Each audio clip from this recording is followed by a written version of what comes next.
This is the Open University. Well,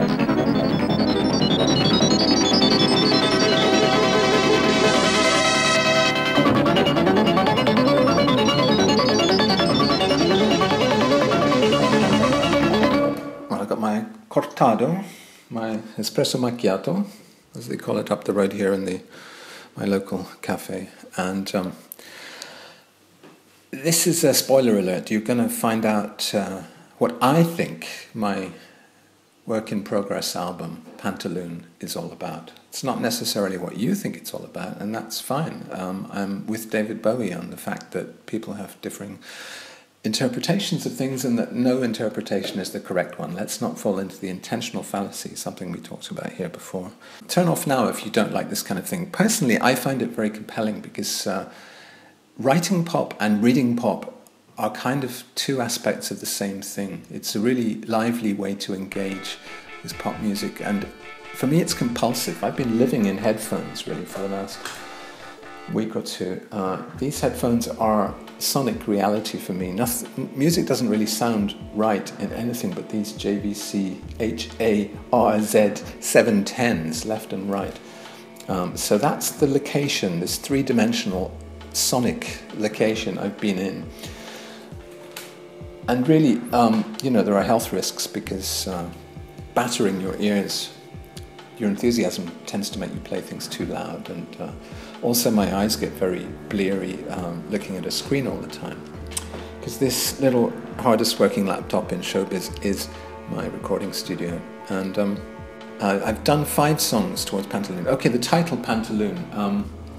Pantaloon because trousers are very important to me. I'm wearing my Korean baji today, which have a very nice shape. Trousers, haircuts and trousers were held up. In my very first reviews as Momus, people in the music press would say, it's 1985 and the haircut seems mightier than the word. But here comes a songsmith who's going to restore words to their rightful place at the centre of pop music. I never quite felt like that. I always thought pop music was great because haircuts and trousers were an important part of it. In other words, showing yourself, presenting yourself to the world in electronically mediated ways, but using things like clothes. I think trousers are important. So Pantaloon is the title of the forthcoming album, and it's not just about the trousers. It's also taken from Shakespeare. Also Pantalone, one of the Commedia dell'arte characters. He's an old man, a mean old man, and a miser who's intelligent, and yet he's always being tricked, and he has a certain stance, like he has a backwards, staggering kind of stance. He's always about to be staggered by something, but also he's leaning forward over his money bags. But Pantaloon is also trousers, but it's also the 6th of the 7 ages of man in Shakespeare's famous All the World's a Stage speech, and As You Like It. His stages are the infant, the schoolboy, the lover, the soldier, the justice, the pantaloon, and then the ancient, the old person. So the 6th age, the pantaloon, which I'm not quite in yet, so I'm looking forward. Worstward ho, as Samuel Beckett used to say. I'm looking forward to the worst, which might also be the best, who knows. Shakespeare says the 6th age shifts into the lean and slippered pantaloon, with spectacles on nose and pouch on side. I guess pouch contains his money, I'm not quite sure. His youthful hose well saved, a world too wide for his shrunk shank, and his big manly voice turning again toward childish treble, pipes and whistles in his sound. I haven't quite yet shrunk my body to the extent that my old clothes get baggy, although they are naturally baggy anyway. When you're making pop music, you're in dialogue. I find I'm in dialogue with particular songs that really, at any given moment, mean a lot to me. And so the songs, I've made a little list of the songs that really matter to me right now. Ghosts by Japan, which hasn't really made an appearance on the album. I haven't transmuted that into something on the album yet, but that idea of David Sylvian singing just when I thought I was winning and my chance came to be king, the ghosts of my life, grew wilder than the wind. There's a lot of references like to Bowie in the 70s. Wild as the Wind is a Bowie cover anyway, from the 70s, but also there's a strong reference in that song to Heroes. So you see already there's this bouncing, this ricocheting back and forth between different songs. I will be king, you will be queen, I'll drink all the time. It's a kind of heroic, in inverted commas, vision of a future which might not be as rosy as we like to think. So it's also about self-sabotage ghosts, that you undermine yourself. Bowie had undermined his own successful phase, his post-Ziggy phase, by getting too much into drugs and getting very slim and wearing the big pantaloons, very baggy, and then going to Berlin. And actually, Bowie's Berlin phase, of course, is important to me here in Berlin. I think of it as being bookended by two films, Cabaret, which came out in 1972, simply divine decadence, darling, but set against the backdrop of this nascent fascist politics. So we're back in the Weimar Republic. Christopher Isherwood's take in Mr. Norris Changes Trains and Goodbye to Berlin on this amazingly free, libertarian and decadent Berlin social life, which he and Auden and people were enjoying, and which Bowie came back in the 70s to enjoy in his sort of gay transvestite circles, people like Romy Haag, living on the Hauptstrasse. I was there just the other day. I was at his flat, at the outside of his flat, where there's now a Gedenk memorial, a little memorial plaque. It's become part of Berlin's endless history of dead people. Yeah, these two films, Cabaret in 72 and then Tin Drum in 1979, I think it was, Volker Schlondorf's reading of Günter Grasse's novel. And they're both related, obviously, to fascism. In Cabaret, there's this amazing song, Tomorrow Belongs to Me, which has become a key text, I guess, for this Pantaloon album, in songs like Good Time Coming.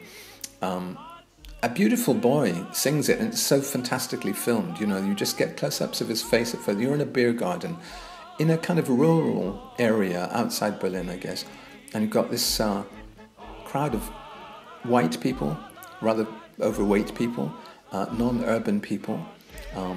They're all ethnically in the same group, and they're kind of elderly, middle-aged.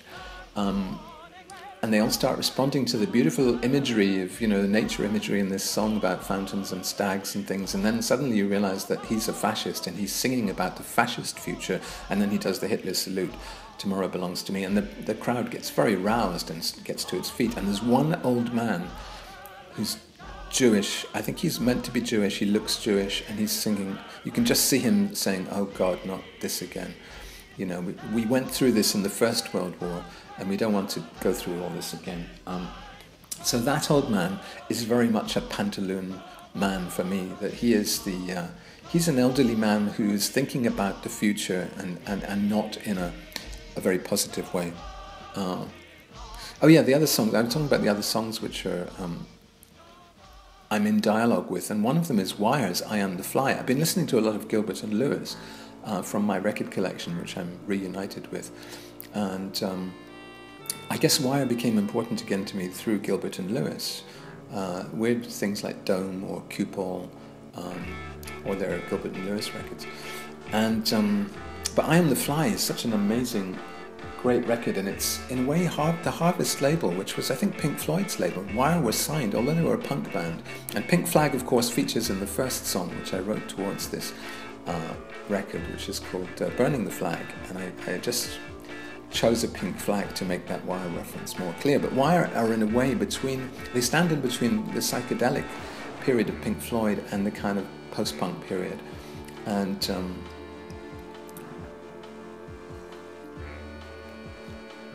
psychedelia has also turned out to be very central, very key for this record. I think because, going back to Southeast Asia, this sense of optimism about the future, the only other place where I recognize that kind of optimism is in drug experiences reported by others. I've never done acid myself, which is weird, but I've been very marked by the drug experiences of other people.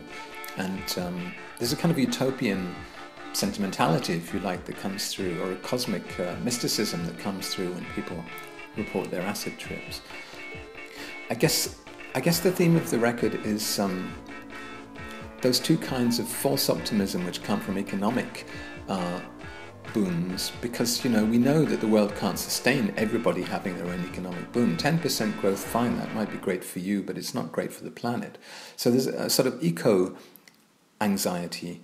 There's this idea of the Anthropocene, this idea that we're in a human-caused global apocalypse. Specieside, we're wiping out languages, we're wiping out animals, we're wiping out even the sustainability of our children's future. So a lot of thinking which is kind of political thinking, but sort of diffused into other areas. It's quite interesting to look at what I compare this to.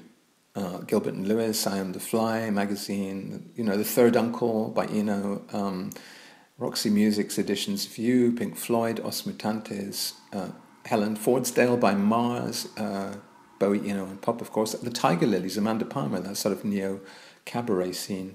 That's what I think I'm kind of in the area of with this record. But other people, comments on YouTube, people have been saying it reminds them of Bowie's 1967 album, the stories Uncle Arthur and all the rest of it, The Little Bombardier, or Eno's Here Come the Warm Jets, so kind of on the same page there. Syd Barrett, people have been saying. Donovan, I don't know much Donovan. It's weird. I know vaguely we are similar in some ways because we're kind of well-spoken Scots with a kind of acid-tinged folksy kind of side to us, although I haven't done acid. Other people said some of the stuff sounded like my grunge period, or it sounded like the Ultraconformist, or they were hoping it would sound like the Ultraconformist, or somebody said Ultra Vivid Scene. So, again, I don't know very much about, but I'm always interested in what other people think it sounds like. I began with, unpromisingly, you saw in the last video, if you watched it, I didn't really know what I was going to do. I had no firm plans. So I just started making a chord sequence, and it turned into this song, Burning the Flag, using my electric accordion. This is it's been the key instrument on this record. It's a thing called a Grabber Rog CTX 1300 chord organ, and there's a web page you can look at which says it's a special variant of an electric reed organ popular between the 1960s and 1980s as a cheap polyphonic beginner's instrument. It's a wind instrument consisting of a sealed case in which an electrically operated fan, which, by the way, gets very noisy, blows in to produce pressure under the reed keys, the reed pipes. So it's a very beautiful folksy sound. It sounds a bit like, say, Ivor Cutler or Nico's harmoniums, but it's not a harmonium, actually, correctly speaking. Though it is it's the same mechanism used in accordions, harmonicas, melodicas, and mouth organs. I'm also using a melodica with a little tube you blow through. All these instruments which I had in storage. But it's great because you press the buttons. So I've been writing a lot of keys just by pressing chord sequence buttons, pressing one chord sort of almost randomly after the other, and then finding, accidentally stumbling on nice chord combinations. The fan sounds put me off recording with it before a lot. I just used it on one song with a lot of distortion, which was a song called Mr. Consistency. But actually, I found it's really a nice kind of refreshing sound now, the wind blowing through each song, although it sounds like insects. It sounds like sort of crickets at night or something. I'm also using the stylophone a lot, you probably will have noticed, for solos, because it's got this raw, rough sound. And also you hear the clicking of the pen on the metallic keyboard. And there's a saw synth I'm using a lot, and I'm using a lot of wobbly modulations on synth sounds, which gives it a kind of Eno sound to certain synths. Broken Head, for instance, Eno's track on After the Heat with Cluster. That kind of experimental keyboard sound that Eno was so good at. And cello from my World Scales app on the iPad is a very important bass reinforcement. So I guess Burning the Flag, that's the influence of Mars's Helen Fordsdale. You can hear there, it was quite a sedate chord sequence, and then I put a whole bunch of just really crazy kind of kind of psychedelic and quite misanthropic lyrics about meaningless babies being born and how instead those people should be burning the flag. In other words, they should be politically radical instead of simply reproducing when we have too many humans in the world. The figure of 11 billion humans is bandied around later on. We're not quite there yet. It's going to be mid-century before we get there, but we are going to hit that, and then we'll start declining eventually towards the end of the century, which is going to be a whole other scenario. But for the time being, we're still increasing. And that first track, I think it just is a burst of energy, really. And it has a new wave kind of post-punk feel to it, which I like. I think that I'm going to revisit that That's the kind of Wire magazine end of what I do, I guess. The second track was completely different. The Beckmanns used Steptoe and Son theme music. This was this old British comedy show from the late 60s, which I do remember watching. It's about rag and bone men. One of them looks like Harold Pinter, and he looks very Jewish, Harold, the younger one. And then the old man looks Irish. So it's a kind of a combination of the kind of white trash, I guess you could say, of the East End of London in the mid-20th century. Interestingly enough, when it was transposed to America, it became Sanford and Son, and it became a black family. So that tells you quite a lot sociologically about how it's people who are low in the social scale, people who are poor, who are rag and bone men. I've made it. I married that to Max Beckmann, the paintings of Max Beckmann. You can't get much more Weimar than Max Beckmann. He shows these sort of dysfunctional families in triptychs, usually to sort of emphasize an ironic Christian quality. Usually the triptych was used for Christian scenes, crucifixions and things, virgin birth. But Beckmann uses it to show really kind of crazy Weimar people from the 1920s and 30s. So I thought, what if you made a sitcom like Steptoe and Son, but based on the characters in the paintings of Max Beckmann? So, of course, it's kind of also back in the world of Brecht and Eisler, Brecht and Weil. It's Weimar. My apartment building here is a bit like that. There's a kind of vitality. You've got Turkish people on the right here and German people on the left. And it's quite a working class area, I would say. So it's got that feeling of kind of craziness. Everyone in the summer with the hot weather has their windows open, and you see them sitting in their windows painting their toenails or whatever they're doing. And it's just a kind of... a really nice, a bit like Perec's, Life Uses Manual. It just shows an apartment building almost transparently. It's probably the only song to mention the sousaphone, which is this bizarre kind of tuba thing. And it also mentions the Fisher King, which kind of refers to the Golden Bough. And also there is, the Fisher King is a character in Max Beckmann's paintings.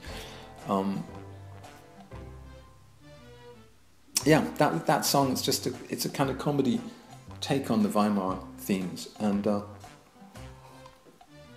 I did want to I think you want to address your important themes comically. I think it's good to do that. So in a way that reconciles us to the awfulness of people, that humanity can be endearingly awful as well as just awfully awful. We got to the third song now, Good Time Coming. I was reading The Early Doors, this fantastic account of... I love every account of early music hall. When I went to the Bowie exhibition, David Bowie is at the Victoria and Albert, I was kind of disappointed in a weird way, because I knew everything. I felt I knew everything. I hadn't seen the lyrics and, the original artwork, which turned into the imagery and the Ashes to Ashes video and things. There were little details here and there that interested me. But I then went up to another part of the museum, which is their performance department, which deals a lot with old Edwardian, Victorian music hall and cabaret theatre. And that, somehow, I thought that said more about David Bowie than the Bowie exhibition itself did. And I thought, my idea of David Bowie is that he's part of that tradition. That is the scenius from which he emerges. The genius of the scene is cabaret and music hall, and it's this whole thing of he adopted all these characters. Of course he did that, because he was working in a branch of musical theatre. So anyway, I read just at random in here they mentioned that there was a song called Good Time Coming.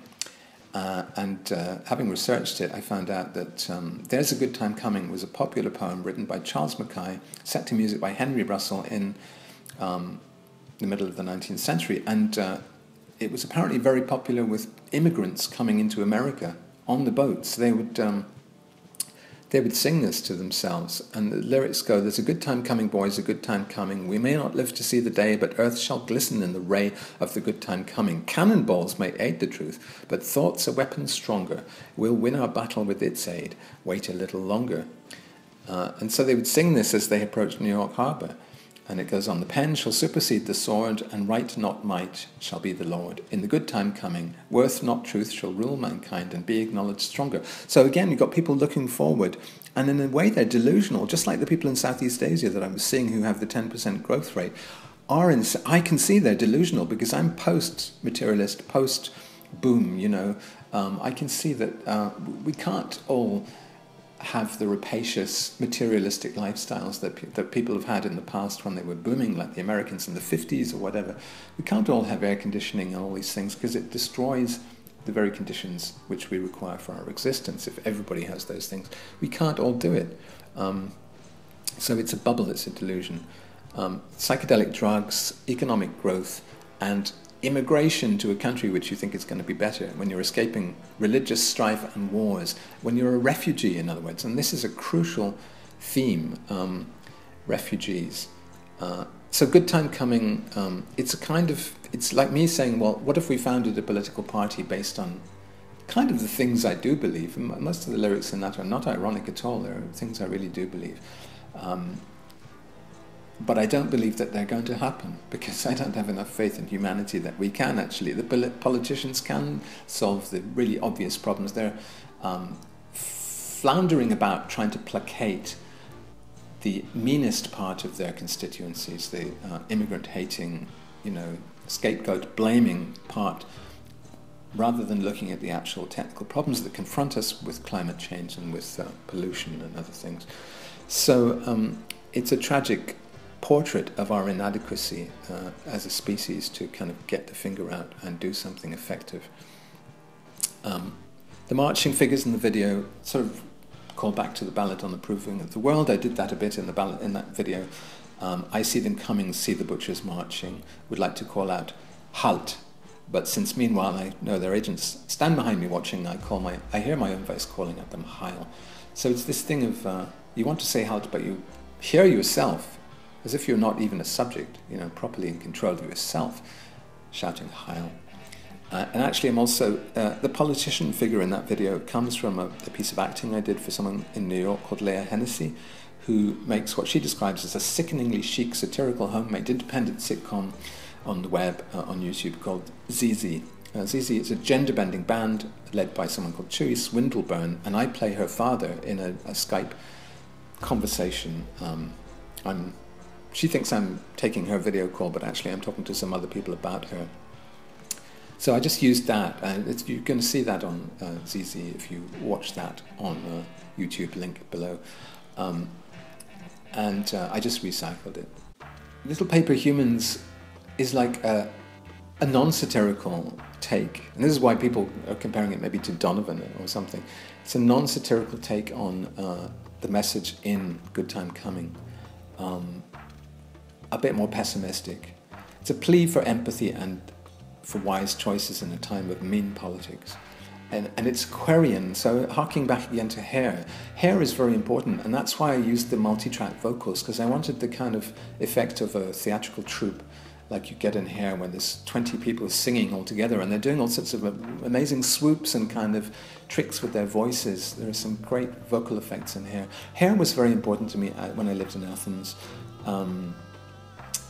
I never saw the musical on stage until much later in the Edinburgh Fringe production, which was probably very watered down. I also didn't like the film, Milos Forman's film of it, but I think the stage production must have been fantastic. And I think when David Bowie wanted to become a writer of musicals, probably Hair and Jacques Brel's Alive and Well and Living in Paris were the kind of thing which he wanted to do. And the sort of company sound is what I was trying to get with the multi-track vocals. It also reminds me a little bit of Talking Heads' song, This Must Be the Place. But there was a scrapped song in the history of Hair, if you look into it. There's a song called There's a Good Time A-Comin'. There's a New World A-Comin', which was part of Claude's hallucination scene. So again, it goes back to psychedelic drugs. This is him having a vision of a good time coming when he's on acid. Amazing, really. And he's sort of using Shakespearean terms and relating also to Allen Ginsberg's poems very much. Some of the lines come directly from Ginsberg's poem, Wichita Complex No. 3, which he wrote on a Greyhound bus going to Wichita and thinking ahead to what a great time he was going to have in Wichita. So he was like the immigrants coming into New York Harbor as well. Optimism with a forward slant. That seems to be repeating as a theme a lot. The music was written by Galt MacDermot, who's still alive. I think Ragni and Rado, the other two, are dead, I think. Hair, just amazingly brilliant, because it's a very clever pastiche of hippie themes, which nevertheless sums up better than almost any hippie music. The hippies were too busy actually doing pot and stuff, whereas Hair kind of stands back a little bit from it. But also it's about the Vietnam War. It's about that effect of psychedelia, but also the Vietnam War on the American consciousness in the 60s. There's an imagery of paper which runs through Hair as well. Paper fantasies,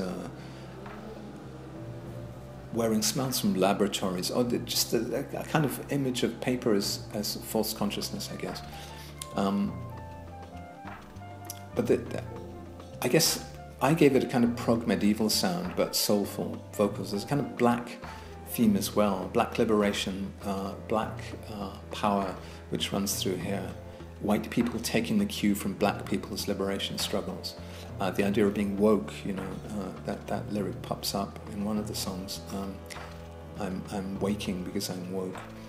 And it uses bits of Ligeti's Requiem, which are used in 2001: A Space Odyssey. Very scary piece of choral music where the choir is kind of out of control, and there's a kind of sense of terror which is used very effectively in the film to express our fear of the unknown as humans. But there's also samples of David Bowie in there doing vocal tracks for the demo of the Supermen. So the line is so softly, a Superman dies, and he goes, dies, sort of harmony, a crazy out of control harmony, which he would come back to when doing Fun Time with Iggy Pop, it's kind of backing vocal which goes, whoa, you're having fun, but you're out of control, and it's scary at the same time. So there's obviously something terrifying about infinity, and that song is kind of about how we as humans confront infinity, confront failure.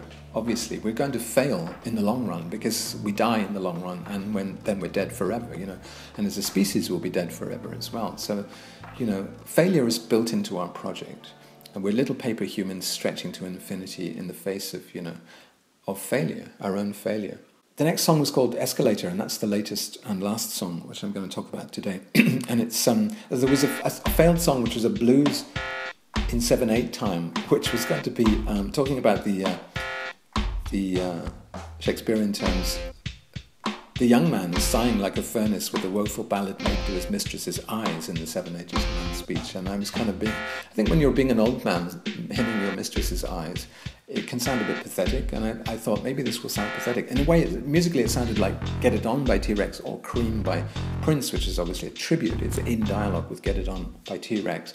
But it just wasn't working because it was just a boring blues chord sequence. No matter what fancy time signature I put it in, it was still a blues. So what I did was I scrapped the chords on top, threw everything away except the percussion, and the 7/8 time stayed, and then put new chords from my amazing reed organ on top, and just sort of found this new song within the corpse of the old song. And it turned out to be very Syd Barrett, and it turned out to be about subject-object confusion, which you wouldn't think is a very promising idea for a lyric, but I think it is. It was sort of inspired by an article by Andy Martin in The Independent, a slightly pretentious but a very, very interesting article. It's a review of a climate change book by Roy Scranton, which basically says we're living in the apocalypse of the Anthropocene. It's our fault, but talks about what might be at the roots of this instrumental and destructive attitude we've had to the planet, and actually goes through some of the ideas of Bruno Latour about the split between the subject and object, which has been a Western obsession in all philosophy since Descartes. Basically has used this split between the subject and object. So if you try and think of a transitive sentence, this is paraphrasing Andy now, I bet you'll tend to think of something like Julia kicked the football. The distinction between Julia and the football is obvious because that's the whole point of Western philosophy from Descartes on, to emphasize the difference between subject and object. I am not you. I am not the saucepan. The self exists in supreme isolation, so it's about individualism, a state of alienation. from the rest of the world. Seems almost undeniable, and there are probably good evolutionary reasons why we might think that way. It probably keeps us alive longer, for one thing, but it could equally well kill us, because we are implicated much more than we realize. We are part of the processes that we are destroying. The earth is not like a house. We don't just live in it or on it. We are it. So in a way, how you dissolve that distinction between the subject and the object is with drugs like acid. Again, something I haven't done. But that's the way to dissolve the boundary between I and not me and not me. So all the lyrics in this song were about subject-object confusion. That the guy is riding a horse, but he's being ridden by the horse at the same time. He's climbing the stairs, but he's being climbed by the stairs at the same time. And he's trying to...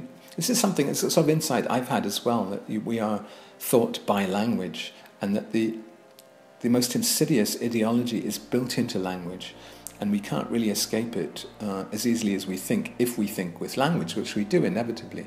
So it's very hard unless you start being a poet, essentially, and re-engineering, or reverse engineering language so that it does things which it wasn't designed to do. Hacking language, in a sense. So that's what the lyrics of this song do, and I think that's why it's a good lyric, that it's about getting into language and breaking the structures which force us all to think alike and force us all to think in this possibly destructive way. So a kind of animism, I guess, something you see in Japan or you see in certain poetry is this, or drug experience, this dissolution between me and the other.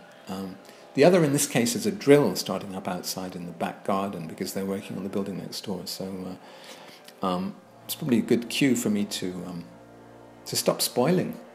Stop spoiling your interpretations of my new music with my interpretations of it. But also it's useful for me to kind of sum it all up at this stage, 5 songs in, which is, potentially halfway through or a third of the way through, depends how long I go. I found an old note from a brother in which he'd come to visit me, and he'd left a little note saying, "I missed you. You were probably out somewhere improving your ratio of meaning to time."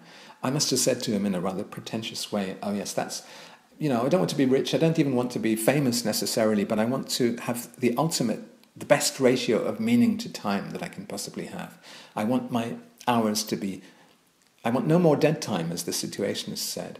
The internet's been very helpful for that. We have no more dead time in the old sense of just being bored and sitting glumly at the bus stop, but we do have dead time in the sense of junk time online, when we could be better off reading books or, doing something else. Advertising, obviously, assailing us online as well. But ultimately, the best way to spend time for me is either having sex, which I'm not just now, I'm being quite celibate just now, and enjoying living alone while I'm ultra-productive. But also, absolutely for me, the number one best way to spend time and to increase the ratio of meaning to time, enrich my time, is to be working on music and to be working in culture, because when you're working on music, you're working in culture, and it's all bouncing around like a Super Bowl, a zingy fluorescent Super Bowl in a dark room. You're kind of hitting targets you didn't expect to hit, and you're throwing it intentionally, and then it's going in all sorts of unpredictable ways. It's just great fun to make videos, it's great fun to make songs, and I'm loving every moment. So let's see where it goes from here. Let's see where the Super Bowl bounces. Open University.